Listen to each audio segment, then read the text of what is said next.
Hello, everyone, and welcome back to the Everything Accordion podcast. A podcast where we talk about the accordion, we talk with accordionists, we talk with musicians. We also have Career Friday series that tackle different aspects of what it means to be a musician in the 21st century. I'm your host, Gennady Rotari. I am very excited for this new 2025 with new episodes coming out, and it's really great seeing the podcast grow each year. And I really thank you, the listeners, for listening to it, for the support that you're showing the podcast. And if you really enjoy this content, make sure to like, comment, follow, rate the podcast wherever you're listening, reach out with questions, suggestions, join the Patreon community if you'd like to further support the podcast and enable me to bring interesting guests and keep on doing the episodes and improving it. There are different tiers on the Patreon and you have different perks for it.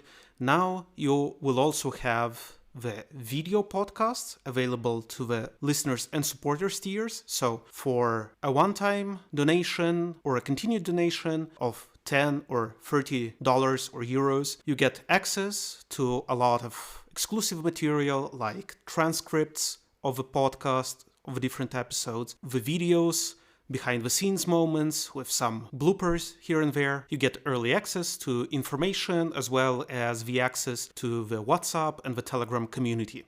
For becoming a higher tier supporter of the podcast, you will also get merch like notebooks. I'm also working on some other stuff, which I won't let you know just now, but I will announce later when it comes out. So thanks again for listening, for supporting the podcast, and now let's jump into this new episode. So, welcome to a new episode of the Everything Accordion podcast, the first episode of 2025.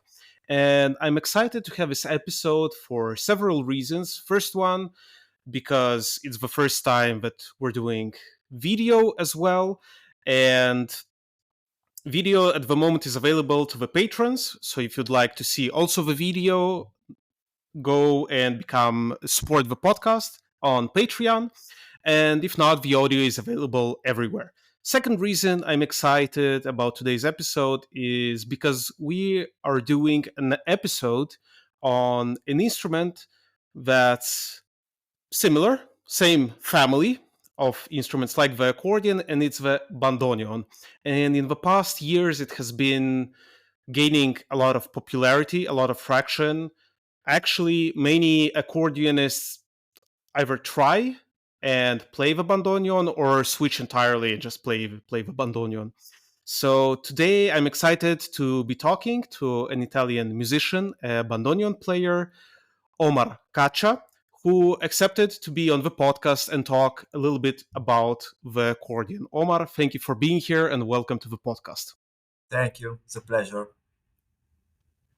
Well, the pleasure is all mine. We also talked on the phone for a bit and we talked about some very interesting topics. But before diving into the bandoneon as an instrument, into its history, all the different types of bandoneons and so on, I would like to ask you, how did it all begin for you as a musician? How did you come in contact with music? Uh, I'll make it short. At the very beginning, I had a cousin who played the piano for personal amusement, and I used to play with him when I was a child. Then I had my own plastic piano, Bontempi, Mm-hmm. and I started playing with that instrument, playing by ear, repeating a melody and so on, like many kids. And then I started to be more into the music environment because when I was about 16, all the teenagers want to play guitar. I wanted to play the bass, so I I found a bass guitar and I started playing. But always as an amateur without formal training. Then I approached the other instruments. I played trumpet. I tried trumpet. I played drums. Then I found an accordion, and I felt with the accordion was very easy to do what with piano was difficult. That's to say, playing with both hands. Mm-hmm. Came natural to me with the accordion. And because of the accordion, I approached the bandoneon because as with the accordion as well, always played by ear. Uh, Mm-hmm. but I was interested into certain kind of music, and I realized that accordion was not good.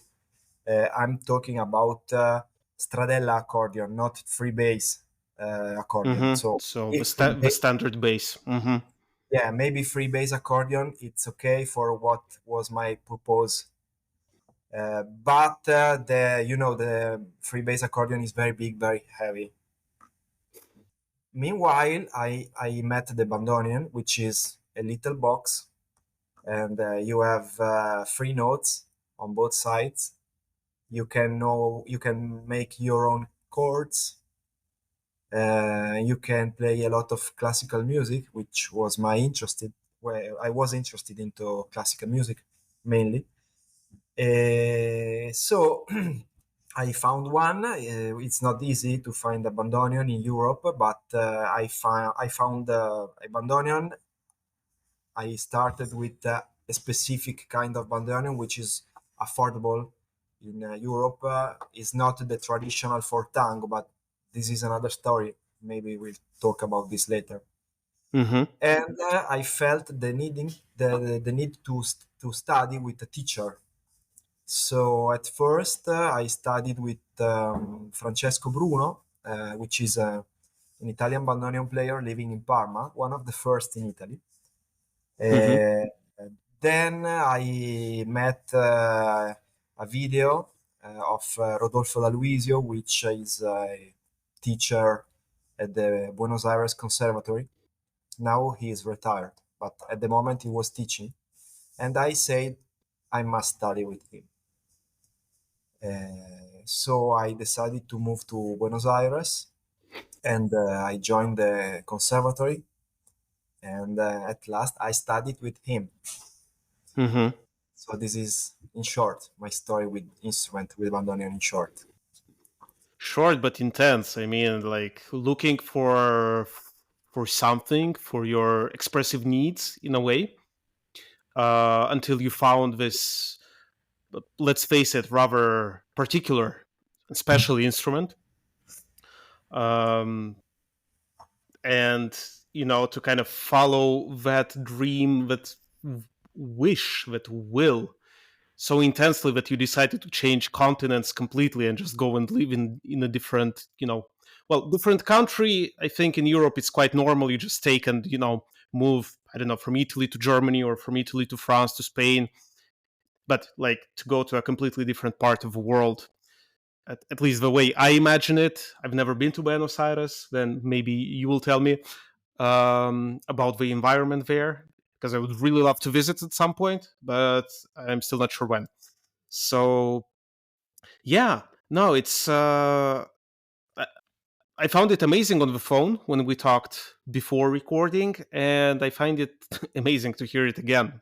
Same story, that you followed kind of your dream and just like wanted and did you took action actually to go and learn and be more proficient, better at the instrument. And have you ever thought about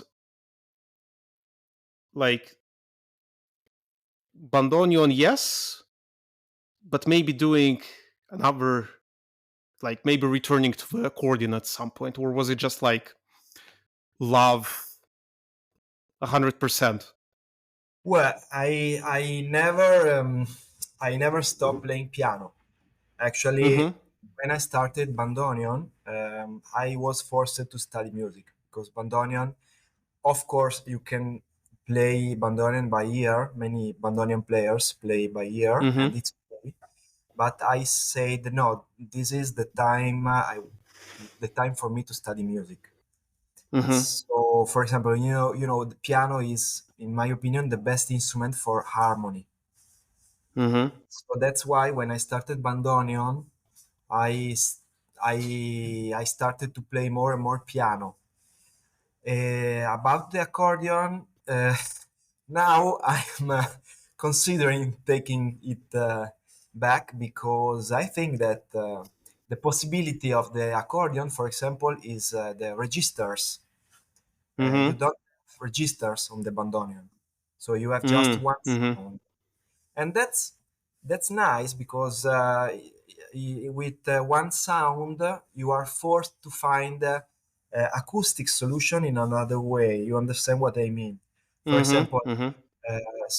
for example, at the conservatory we play organ scores, and Mm-hmm. on the organ you can change the register like in the accordion, but in the bandoneon on the bandoneon you don't have this possibility, and the challenge is to somehow to transmit the idea of the score, but with the expression, articulation, and so on, in order to change. So it's a different approach. Mm-hmm. The interesting thing of the bandoneon is this: on the accordion you have more possibilities, but we are talking of different instrument with different attack and so on. Mm-hmm. Mm-hmm. Sure. So let's jump a little bit about into the history, of a bandoneon. What was the idea, the original idea behind it, and how did it come to be the modern instrument that we know today? Because when we talked, I told you of what I think most people kind of know because I saw it also in an Instagram post of someone, that the bandoneon was kind of constructed to imitate the organ by the German, I think it was Protestant church, that then brought it to Argentina to kind of play chorals or choral music or like liturgies and so on. And I remember on the phone you told me that was not true or not entirely true. So I'd really like you to elaborate a little bit on that. Well, yeah, that's a myth that was Mm, spread by Astor Piazzolla because he he loved to impress the journalists. So mm, when mm-hmm, he was talking about the bandoneon, he say, "Okay, yeah, this is bandoneon. We play bandoneon in Tango. Was playing in bordellos in Buenos Aires, but he has origin as a church instrument because he wanted to to sell the instrument like holy and profane." mm, mm-hmm, But no, actually, that's not the history of the bandoneon. The bandoneon was born in the same period as the diatonic accordion mm-hmm, in Italy, or the concertina in England.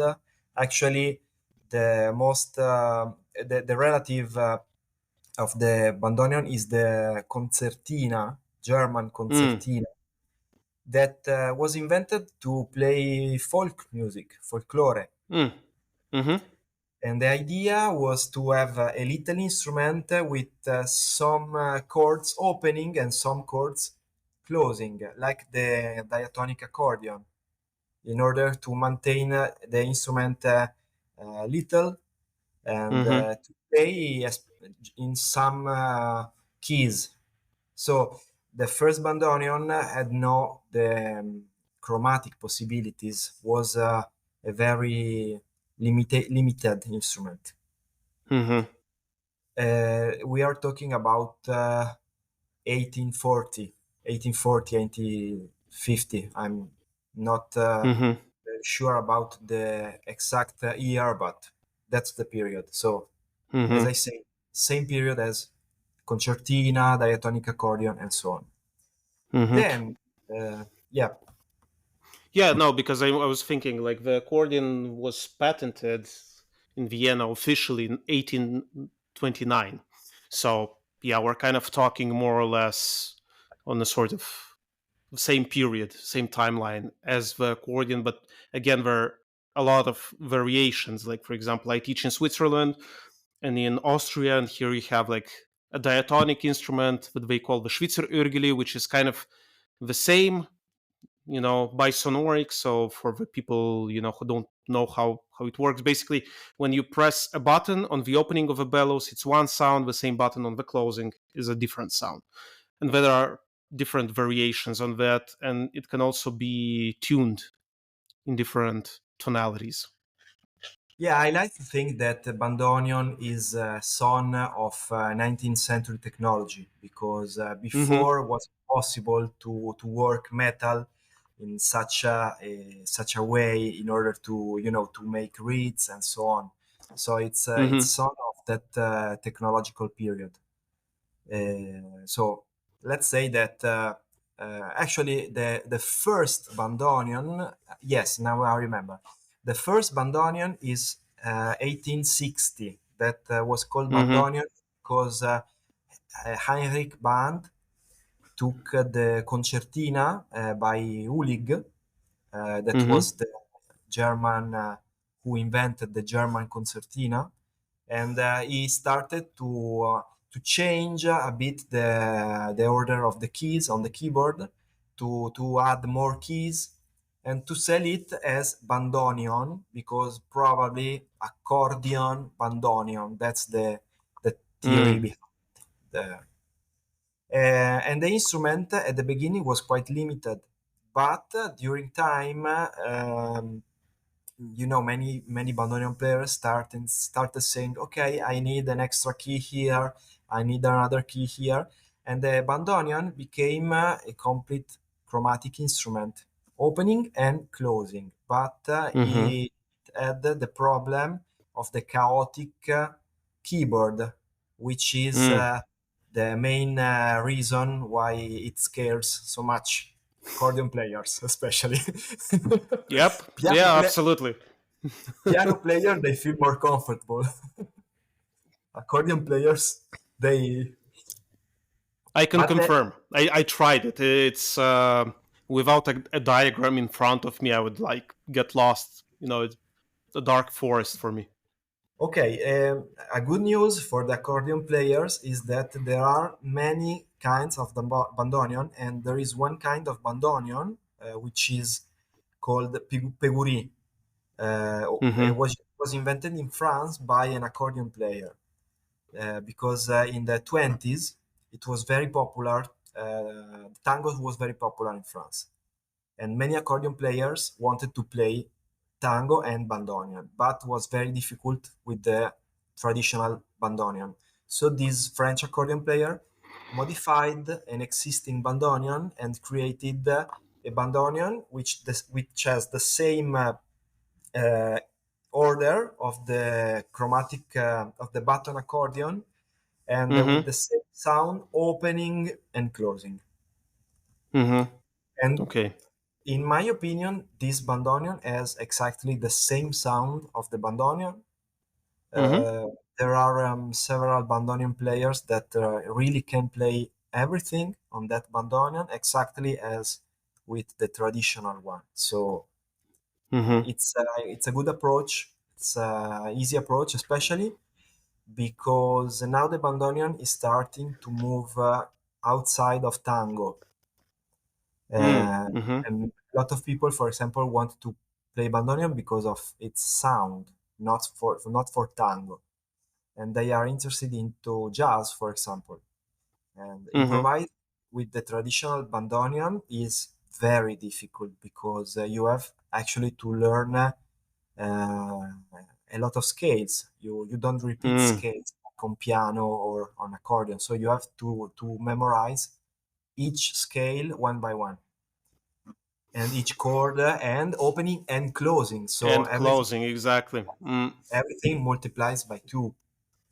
But Mm-hmm. this instrument, this Peguri bandoneon, allows to play. to improvise easily. So it's a good solution.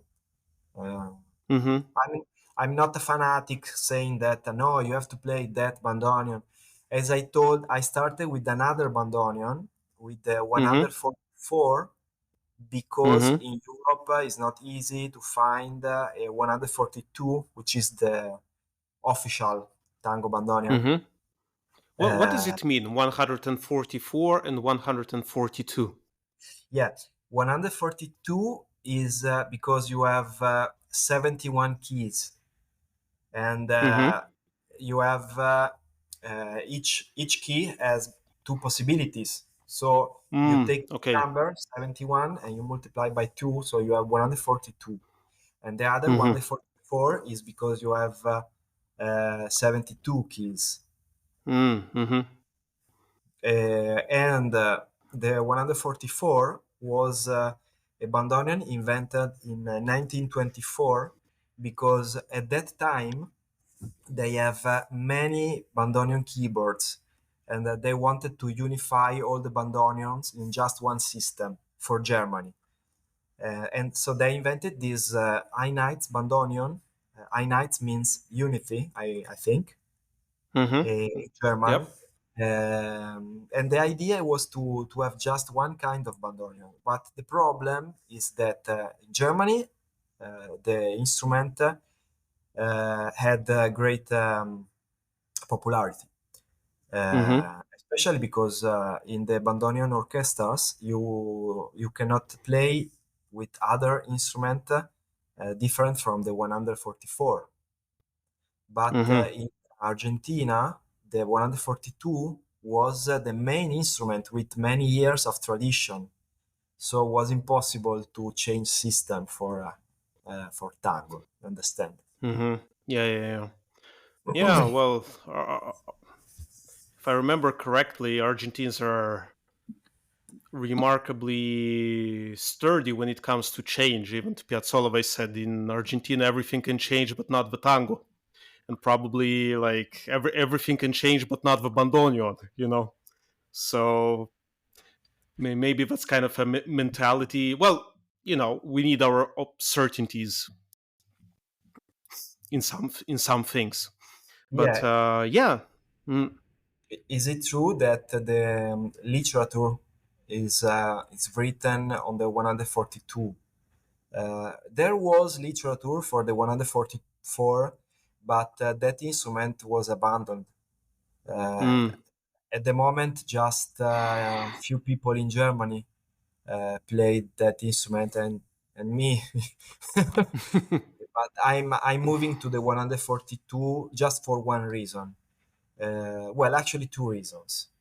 One reason is that I'm dedicating into transcriptions, and Mm-hmm. the 142 is the most popular instrument, so I don't want to make transcription for my instrument and for another one. So I decided to Sure. play just one. And the other reason is that the 142 is the 144 is bigger as instrument, and it's more heavy. Mm. Uh, the 144 42 is a little bit Mm-hmm. more little and lighter, and Mm-hmm. that's an advantage when you play the bandoneon, especially if you play in the way Dalwisio taught me at the Mm-hmm. conservatory. Mm-hmm. So these are the Well, I two would like reasons. to. Mhm. I would like to expand a little bit on two things before I forget. One is what is the modern kind of like today's state of a bandoneon literature and music written for the bandoneon?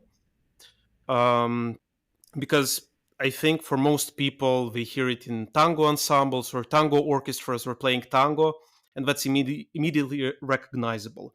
But not many people know that through your work, also through work of the professors at the conservatory, from the work of someone like maybe Claudio Constantini who transcribes works by Bach, or from different other literature for the instrument, it it's extremely versatile. It can do many things. I remember, I think it was Michel Portal, the French clarinetist player who also plays a bandoneon, who was playing in jazz concerts with the instrument, and it sounded also really great. So that's one thing. And then I would like to kind of go for, especially for people like me, who at some point in their lives would like to find a bandoneon and learn how to play it. What would be your advice and what to look out for when choosing an instrument? So let's start maybe with what's today's current state of a bandoneon literature, and where is the bandoneon today beside tango? Well, that's this is a very interesting question. Well, the answer is not so easy because actually the bandoneon scores they are mainly from tango, and actually they are not original bandoneon scores because they are songs. Mm, Uh, uh, they are for orchestra or for voice for a singer, and they were transcribed for bandoneon solo and so on. So actually, you cannot consider it as original music for bandoneon. mm-hmm, So the instrument is totally new in that sense. There are some examples of specific literature for bandoneon, but actually is from the some composers like Piazzolla, for example. He wrote for orchestra and for bandoneon. He wrote concert for bandoneon. mm-hmm, Dalvizio, my teacher, he wrote a lot for bandoneon. And well, there are several composers here in Argentina.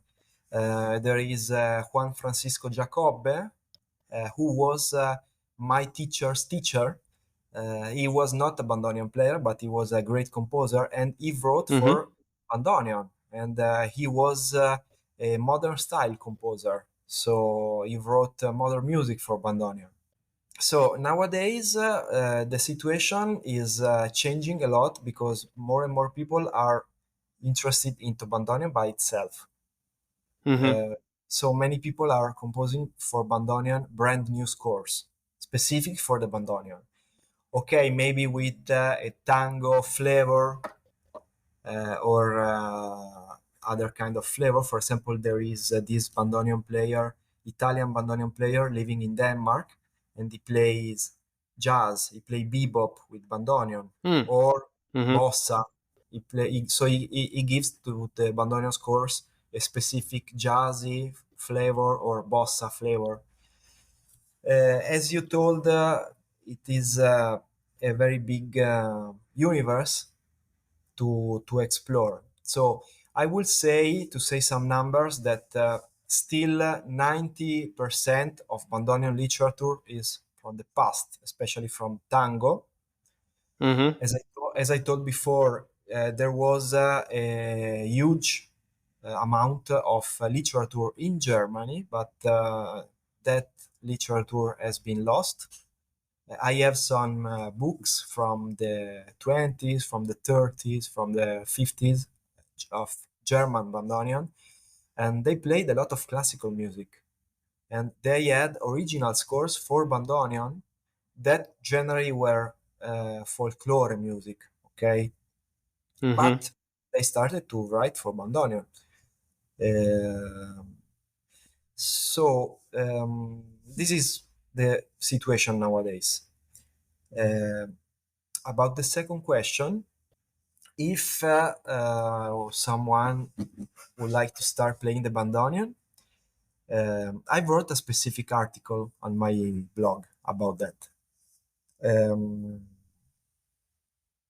where to start from? Okay, in my opinion, one should take a decision, and I know that that decision is not easy because you have several kind of bandoneons. So the first, most common option is okay. I want to play the 142, which is the standard bandoneon. Especially if I want to go, for example, if you are in Europe, I want to go with Mosalini to study with Mosalini, mm-hmm, or There are many bandoneon players in Italy as well. There is Fabio Furia in Sardinia, in Italy, and so on. So you say, okay, I Mm-hmm. want to study with them. So I start with that bandoneon. Okay, in Europe, the situation is this. The bandoneons exist. The offer is mainly for AA or Premier bandoneon, which are expensive instruments. So if you want an instrument ready to play, be prepared to pay at least 4,500 euro, at least. Mm-hmm. For example, in Argentina, it is different because in Argentina, you can also pay that amount of money. But in Argentina, there are many bandoneons. For example, ELA, which Mm-hmm. was the competitor of Alfred Arnold in that moment, that it made excellent instruments and they are not so expensive. For Mm-hmm. example, I found an ELA instrument last year and I paid for it $1,000. Mm-hmm. The instrument needs restoring and tuning. Mm-hmm. Okay, Sure. but Yep. you buy the instrument, you pay 1,000. I was very lucky anyway. Yeah? The prices are changing fast here in Argentina. Mm-hmm. So this is the first most common option to start with that instrument. The other option is to play the chromatic bandoneon, the peguri, the instrument I was talking before. But the Mm-hmm. price is not more interesting because you pay almost the same. Mm-hmm. The last option, which actually I don't recommend, is doing what I did to play a 144. Mm-hmm. Those instruments are very cheap. You can find them for 500 euros, Mm-hmm. 1,000 euros. But why I don't recommend it? Because the sound is not the sound of the bandoneon you expect. In my case, I was very lucky. I found one of the very few 144 bandoneon with tango sound. But Mm-hmm. these instruments are very extremely rare. Otherwise, you have an instrument with a musette sound. Mm-hmm. If you are not interested into tango, it's okay. You say, I want to play valse, I want to play folklore, I want to play whatever. I'm not interested into tango. Okay, you can play that. But the problem playing the 144 is that I don't know if in English this expression is the same as in Italian. Um, a white fly, mosca bianca. So Mm-hmm. you are alone. It means that you are I alone. think in English it's more like black sheep. Black sheep. Black sheep. Mm-hmm. Well, actually, you are alone. That Mm-hmm. how I felt for several years. I felt alone because I played a system that is not played, and so, in my opinion, I recommend to start with one of the two systems, the 142 or um, the Peguri. Mm-hmm. Um, Yeah, no, it's very useful. Uh, First tips, and of course, like finding a good instrument. Again, like what would be your top three tips and advice when you found an instrument, you went and you're looking at it, and how do you decide whether you should buy it or not? Okay, so talking about my second instrument, which is a 142. Here in Buenos Aires, there are a lot of offers. You have to be careful because a lot of them are scams. So, Mm, generally, if in case someone decides to come to Buenos Aires to find one, it's always to talk with people, not to go directly to a shop. In the shops, the bandoneons are very expensive, and Mm-hmm. if you look on marketplaces like Facebook or Mercado Libre, you have to be very careful. But in my case, I found this instrument which was outside. It was awful, terrible condition. But I had the support of a Korean guy who works at the Alfred Arnold, the Alfred Arnold of now, and Mm-hmm. he told me, "Okay, I help you. Send me the pictures of the reeds and the plates." Mm-hmm.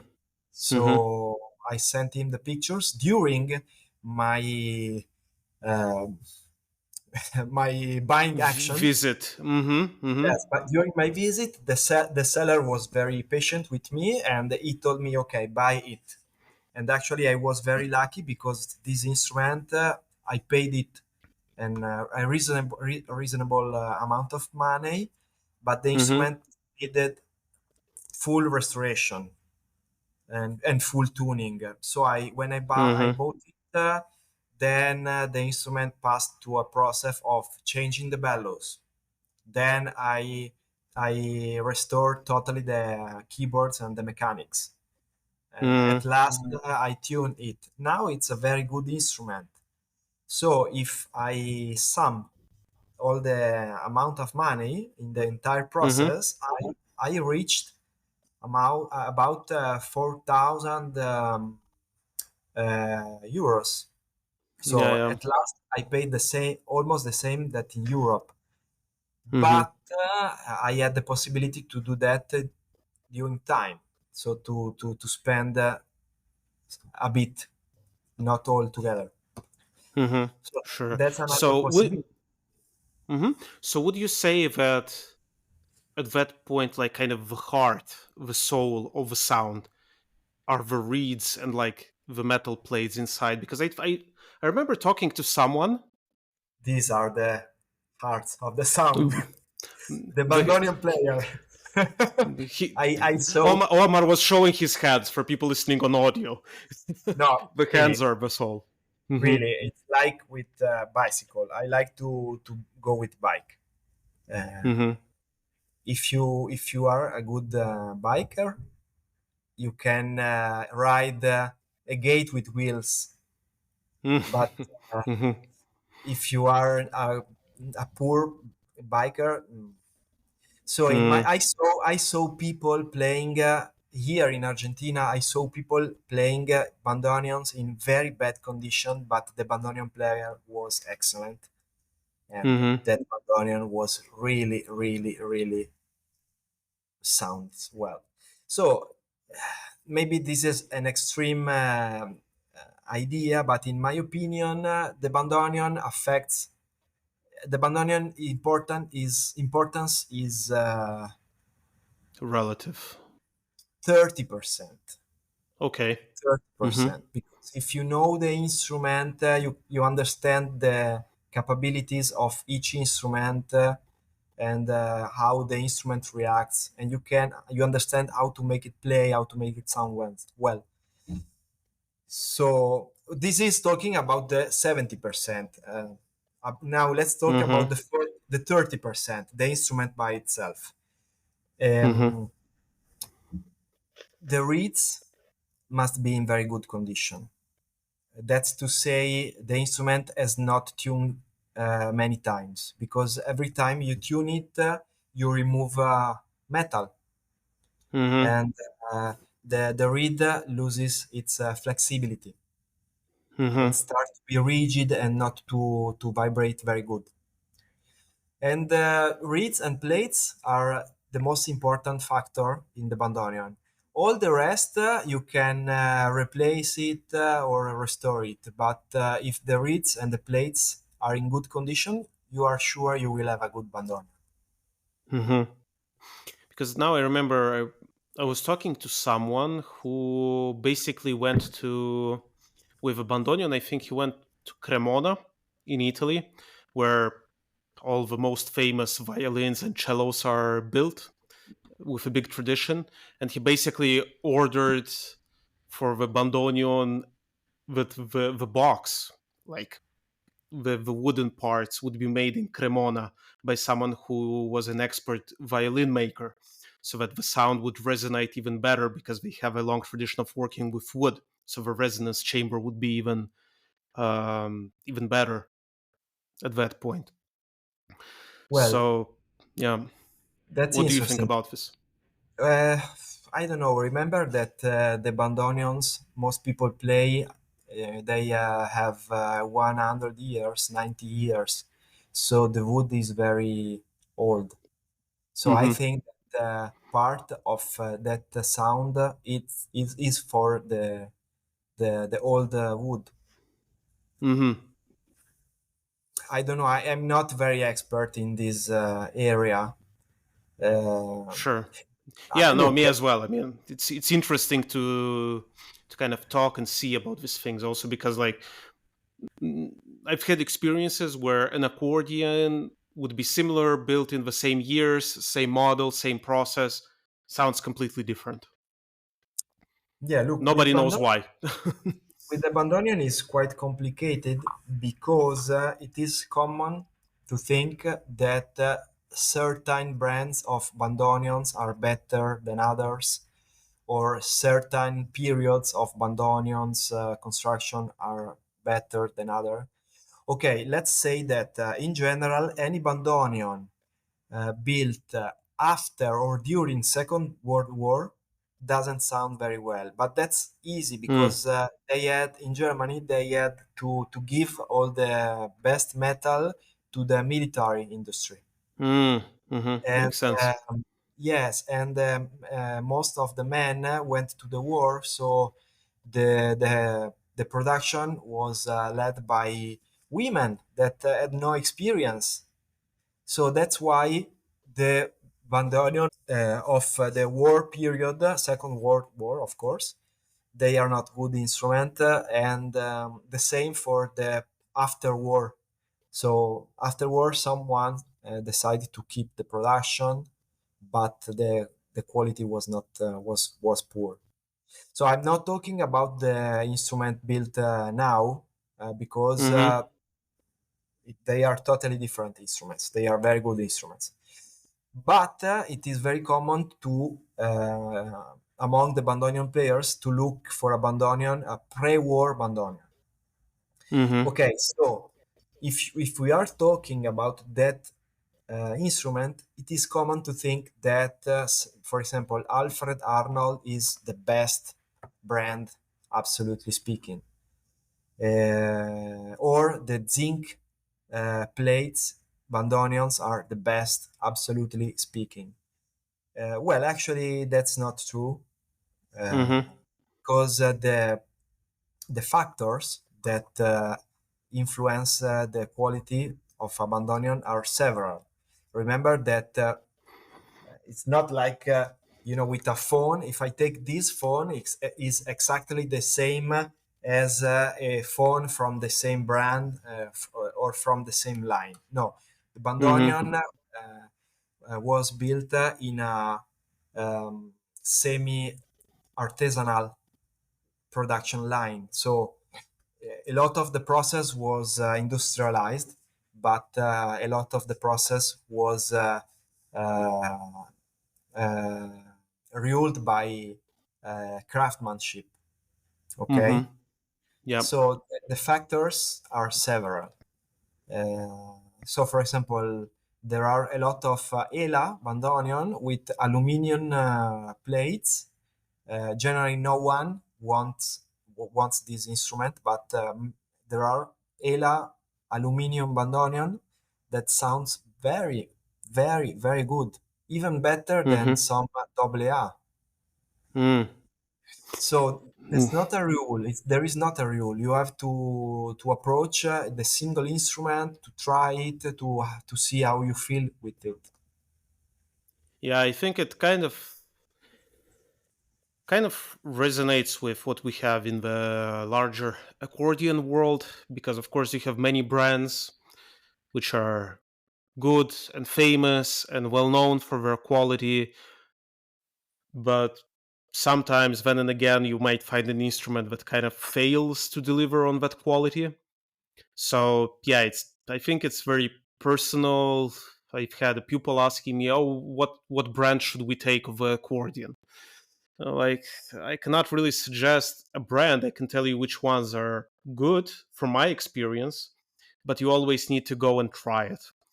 Also, because the fact that a brand is known for good instrument doesn't mean that that particular instrument was a successful and a good one. And there are several of these cases. So yeah, I think it's a very personal, like choosing an instrument. Um, for all the Harry Potter fans, it's almost like choosing your magical wand. You need to go there, you need to try them, you need to see how you feel about it, how it works, how it sounds. I think it's very similar Yeah. to that. Yeah. And would you encourage someone to embark on an experience like you did and come to Argentina to learn the instrument? Um, well, Like, what was your experience like? okay. In my case, when I approached the Bandoneon, I had 30, 31, 32. So I was quite old. And my travel to Argentina was not just for the music. I also wanted to live in another country for a while. Hmm. So I merged two desires. Okay. Um, well, yeah, of course, depending by the situation of each person, but it is a good experience coming to study here. Um, my my path here at the conservatory is not a common path, neither in Argentina. For bandoneon players, most of them they don't study at the conservatory. They study Mm. in other schools or they have a personal teacher, but they don't study at the conservatory because the conservatory here is bandoneon is 8 years and Okay. two more years for the extra specialization. Um, Okay. so it's very very long. Oh, you mean I like the study course is 8 years? Yeah, Oh wow. Okay. unless you are a teenager with no other things to do than studying, but if you are an adult with a job or with a life, it is impossible to do it in 8 years. So, for example, Mm. uh, in my case, I'm studying in the fifth year, Mm. and I decided that I need to go back to Italy. For example, after Hmm. 7 years in Argentina, I need to go back to my country for a lot of reasons. Hmm.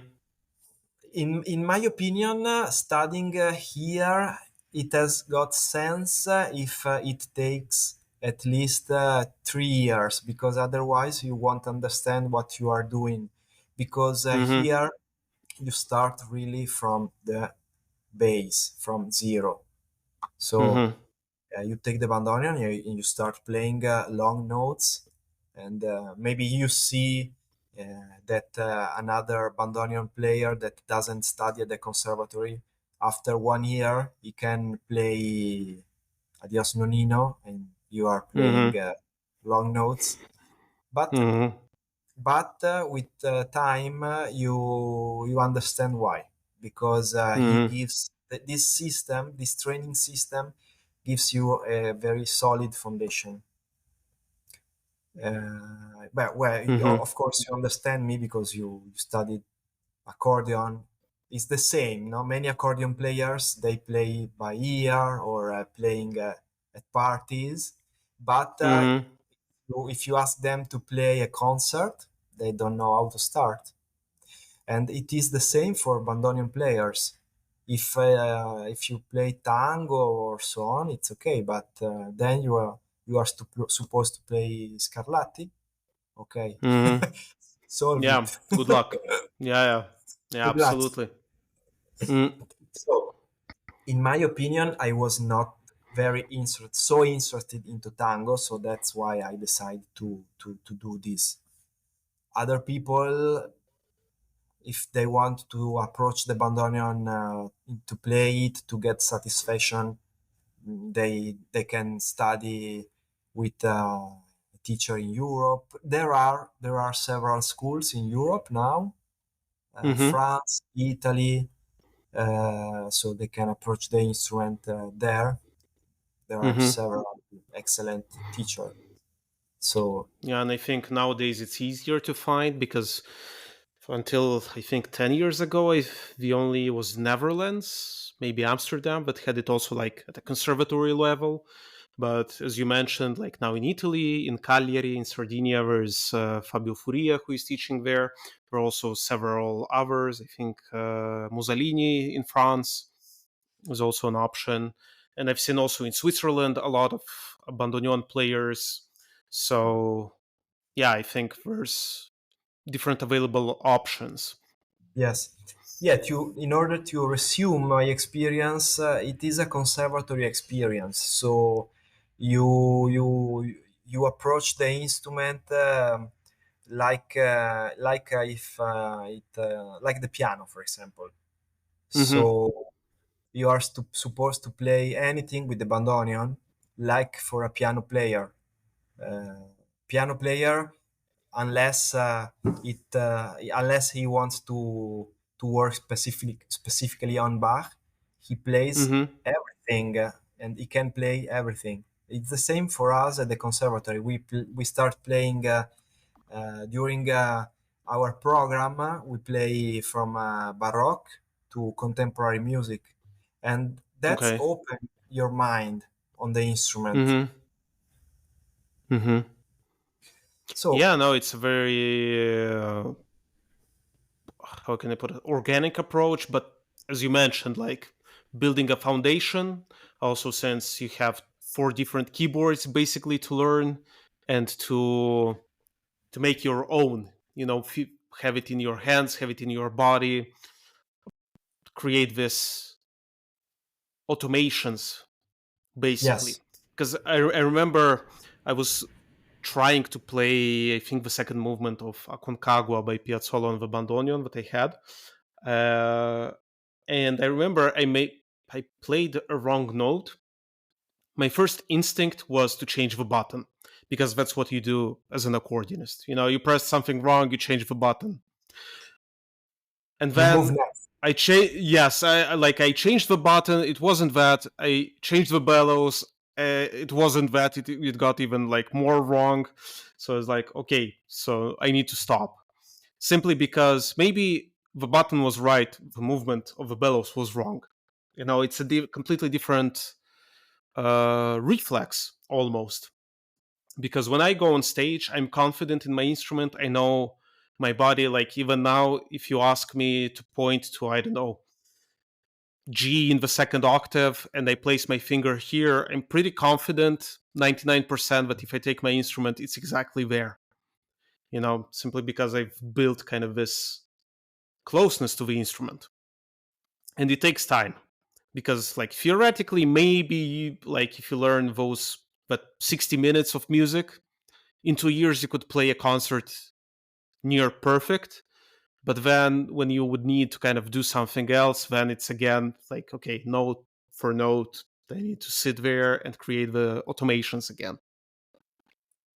Well, look, actually, in my experience, most difficult part of the learning process was not the keyboard, was Mm, the bellows, handling the okay. bellows, because the instrument, the bandoneon, is not like a piano that stands there, or an accordion that is fixed against your chest. The bandoneon Mm, moves all time. mm-hmm. The bandoneon changes its shape when you are playing it.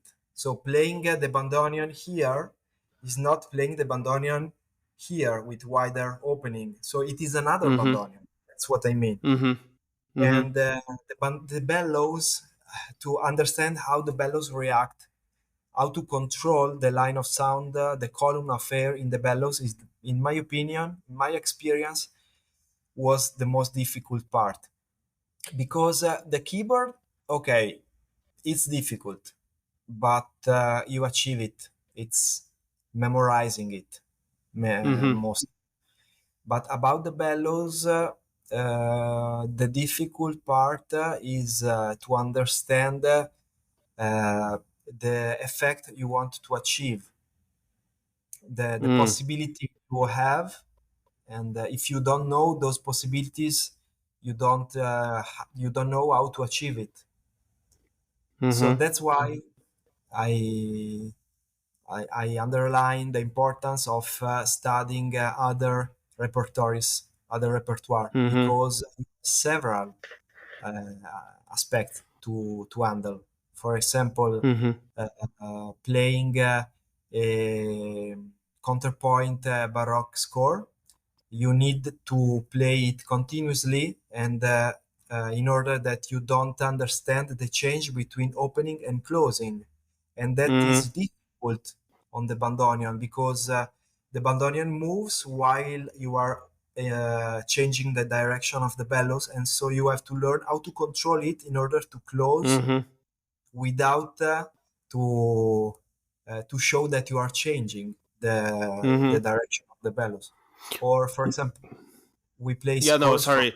I was thinking that that's kind of one of the challenges that we have also as accordionists. Now I see with my pupils that like changing the bellows so that it's unnoticeable. It's quite difficult, but as you mentioned, it's like this slippery beast in a way that always changes like its position, and you kind of need to, yeah, to handle it at all times. Otherwise, it will just go. And now that you're talking about it, I remember that I was playing it on my left leg like an accordion when I tried the bandoneon, because that's how I knew it. Yeah, bellows instruments. Yeah, Very. exactly. It's, like an accordion. Okay, fine. Yeah. Hmm. Well, in my experience, that was the most difficult part, and Hmm. the most difficult. This is even more difficult than that. Is to make independent the pulling and the movement of the hand. So the idea is Mm. that you are pulling or pushing the bellows, but the movement of the hand is independent from the bellows movement. Mm. I'm still working on it. Yeah, it's tricky. It's really tricky. Also because like you have on your wrists basically the straps for the instrument on both wrists, while on the accordion we have it, but it's like on the left wrist and it leaves your hand completely free. So Yeah, you're kind of working with your forearm in a way. Yeah, that's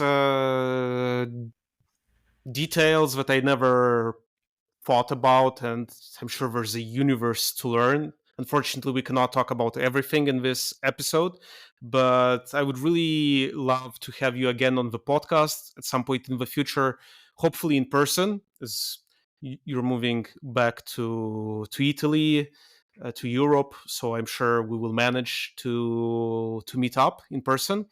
But before we kind of close this episode off, what are some projects or something you are working on that you are looking forward to in this 2025? Since we're at the beginning, I'm sure, like everyone, you've made also some New Year's resolutions and some goals to achieve this year. Is there anything in particular you're looking forward to? And before you say anything, you have an amazing website. I will link the website in the description of the episode so that everyone, the viewers and the listeners, can check it out. You have a blog which is just amazing and a lot of different information, very well curated. Um, And I also love like this very personal language that they're using, talking to whoever goes on your website. So I really encourage especially those interested in learning the Bandoneon, but like everyone to go and have a look at your website. Yeah. So Well, yeah. actually, look, the idea with my blog is to give the information I needed when I started. I would have paid gold for that information. For example, that article I mentioned before, I would have paid gold to know how to find an instrument.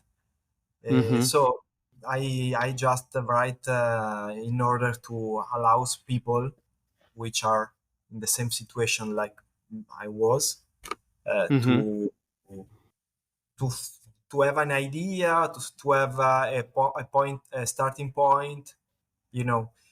Well, about my project, I'm going to have an examination at the conservatory Mm-hmm.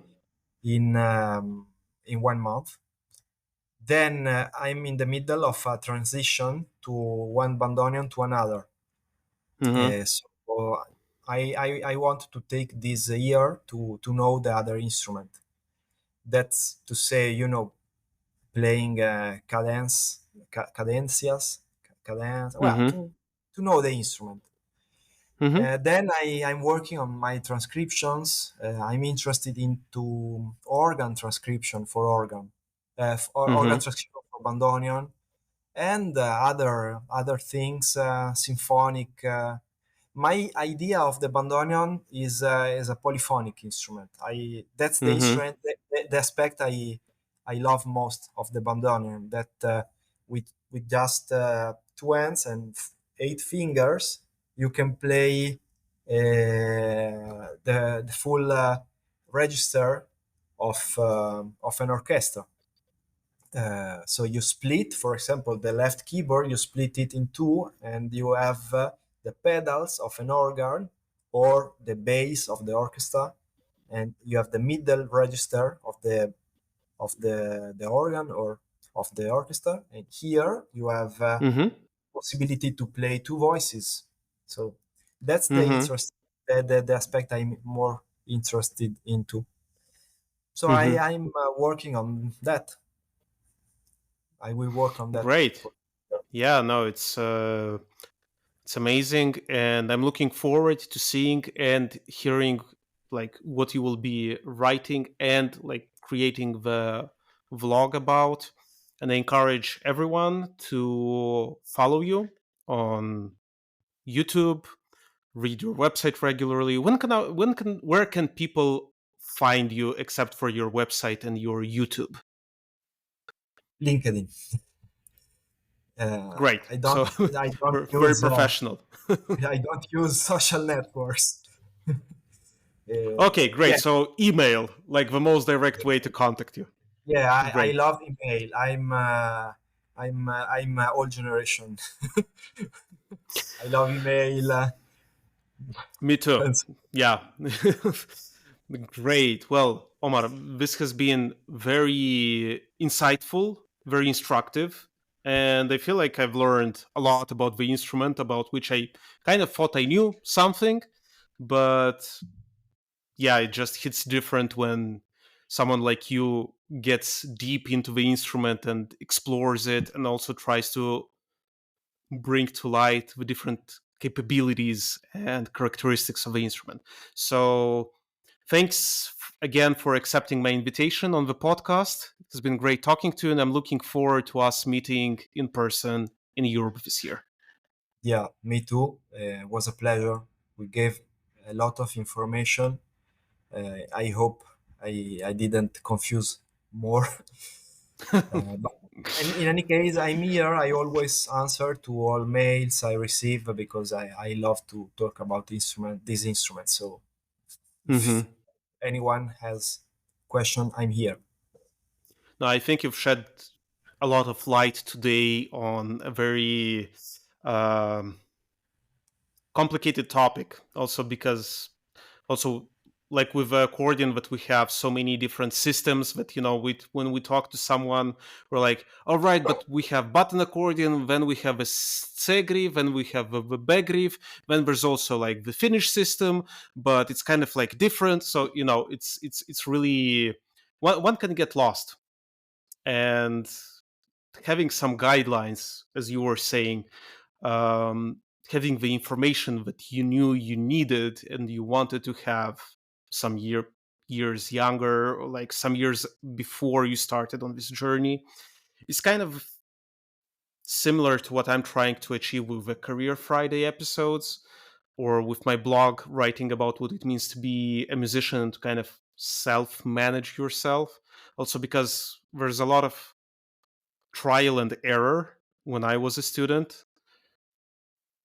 And now that I feel like I've learned something, but there's still so much to learn, I would kind of like to share this information with my younger self. Of course, I cannot turn younger, but maybe someone who is in their formative years can learn from these experiences. And I feel that's something that you're doing with your vlog and with the Bandoneon, and it's really amazing to see your work. So thank you for that. Thank you.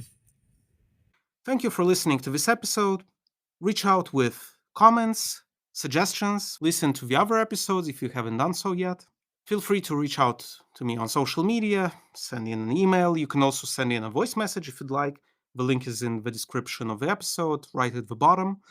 If you'd like to support the podcast, if it brings value to you, if you find it helpful and useful and entertaining, or whatever the reason, there's also the option to support the podcast with a small donation. Thank you again for listening, and see you in the next episode.